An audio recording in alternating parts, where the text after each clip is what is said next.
Hi everyone, so welcome back to my channel.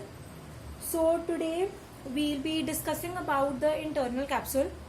First of all, I want to tell you that the topics such as internal capsule, fornix, fimbria, corona radiata, these are the topics which are included in the projection fibers.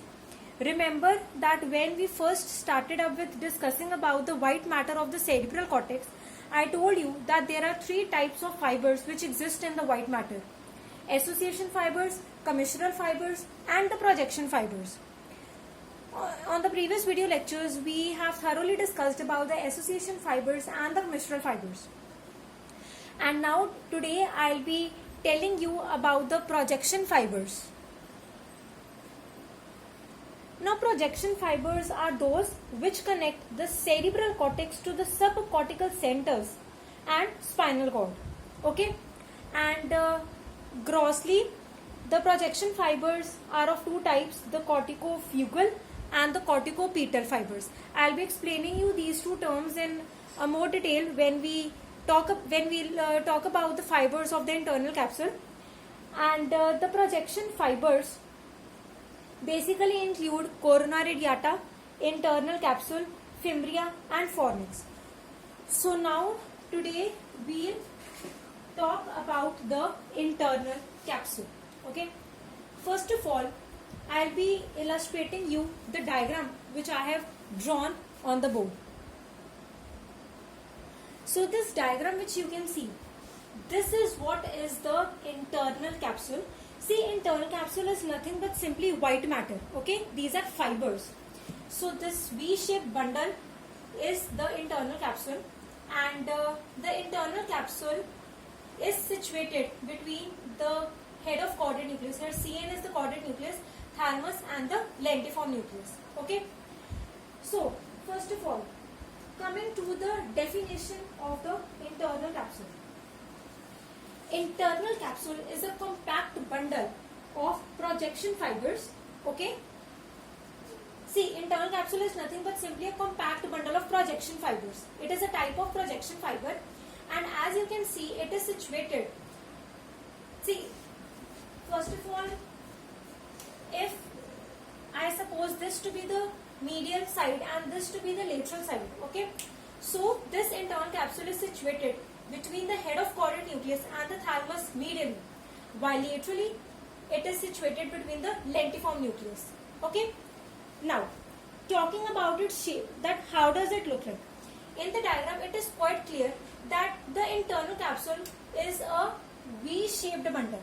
It is a V-shaped bundle of projection fibers. Okay, and location, or talking about it extent, it extends between, or it is located between, again, the head of chordate nucleus and the thalamus medially, while the lentiform nucleus laterally. Okay. Now, first of all, I'll be telling you about the parts of the internal capsule. Okay. See, first understand the term internal capsule. Internal means inside. Capsule, as you know, that any capsule, I'm talking about the medicine, any capsule is the one inside which number of constituents are placed in a very small space. Okay. Similarly is the internal capsule. Okay. It is a group of projection fibers. It is a group of fiber bundles which is situated in a very small space inside the brain. Okay. Okay. Now, the internal capsule in a total has 5 parts. Anterior limb. First part is the anterior limb. Second part is the genu. The third part is the posterior limb. Fourth part is the retrolentiform part. And fifth is the sublentiform part. Okay. Now, just clarifying these parts in the diagram. The first part is the anterior limb. Here AL refers to the anterior limb. Second part is the genu. Okay. Now, first of all, just remember one thing, that genu means bend. So whenever you have a bend, you term it as genu. So over here you can see that there is a bend. Okay. So this part is termed as genu. The third part is the posterior limb. the fourth part is the retrolentiform part, and the fifth is the sublentiform part, which has not been shown in the diagram. Okay, so now we'll proceed on discussing about the location and the extent of each part. First of all, focusing on the anterior limb. Now see, just presently focus on the diagram. Just understand the diagram well and you will be clear with the situation of each part of the internal capsule. See, as I told you that this V-shaped bundle, this entire region is the internal capsule. Anterior limb, as you can see, is situated between the caudate nucleus and the lentiform nucleus. Okay. Now, not entire part of lentiform nucleus. The initial or the anterior part of the lentiform nucleus, only the anterior part of the lentiform nucleus encloses the anterior limb. Yes.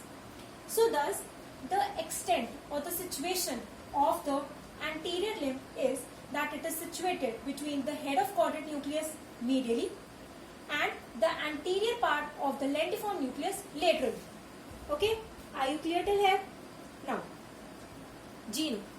Now, as you can see that genome is that part of the internal capsule which lies or which is situated between the anterior limb and the posterior limb, right?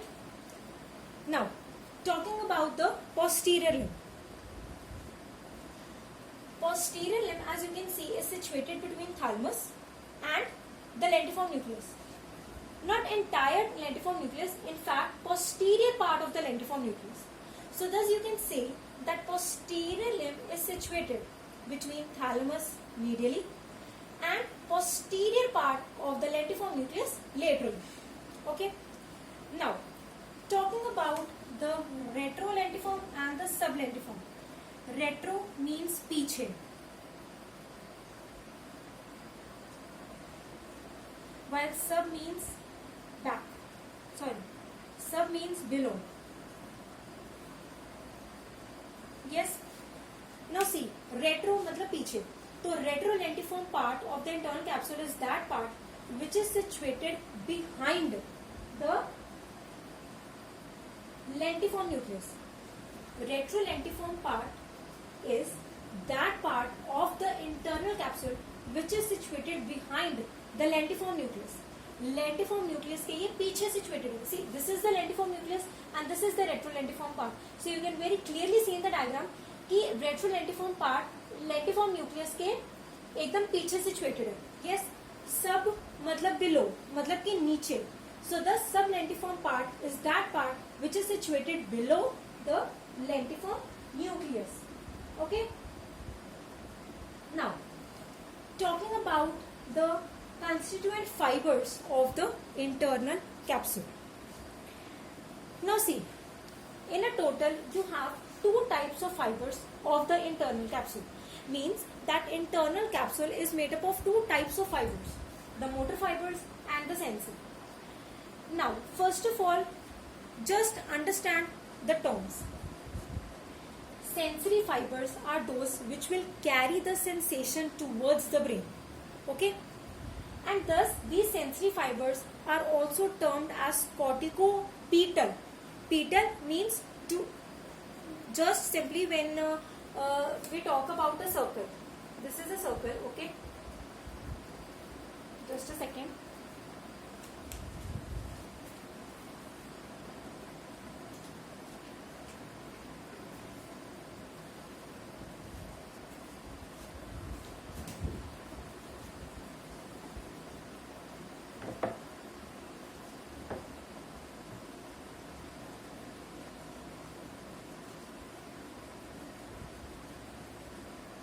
Okay.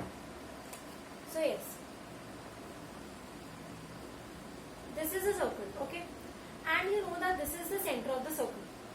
We all know that when we proceed towards the center of the circle, we use corticopetal, and when we proceed away from the center, we term it as corticofugal. Yes. So sensory means those fibers or those sensations which are being brought towards the brain. Okay. So thus sensory fibers are also termed as corticopetal. Why? Because they are bringing sensations towards the brain. And also they are termed as ascending. Ascending because they are carrying the sensations upward. Right? Now, talking about motor. The definition of the motor or understanding of the term motor is exactly reverse of that of sensory. Now see, I told you that sensory is the one which is carrying sensation. Sensory means that bringing the sensations, right? So the reverse of that, motor, will be carrying the sensations away from the brain. Okay? So those motor fibers are those groups of fibers which move away from the brain, and thus they are also termed as corticofugal. Fugal means because moving away from the center. Corticofugal term means moving away from the center. So those motor fibers are also termed as corticofugal or descending fibers, right? Once again, sensory means the one which are carrying the sensations towards the brain. So the sensory is also termed as ascending group of fibers or corticopetal fibers. Okay. Motor, on the other hand, are the ones which will take away the sensations from the brain, or they will take away the messages from the brain. So thus they are referred to as descending or corticofugal. Fugal means away.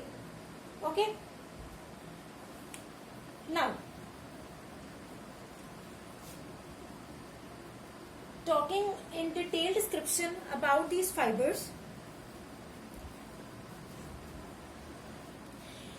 In the next video, we'll discuss in detail about the fibers of the internal capsule, and then we'll proceed on to its blood supply, which is very, very important. So this was all about the internal capsule and its parts. Hope you liked my video, and if you did so please do press on the like button, and if you have not subscribed to my channel till yet, so please do subscribe to my channel as well.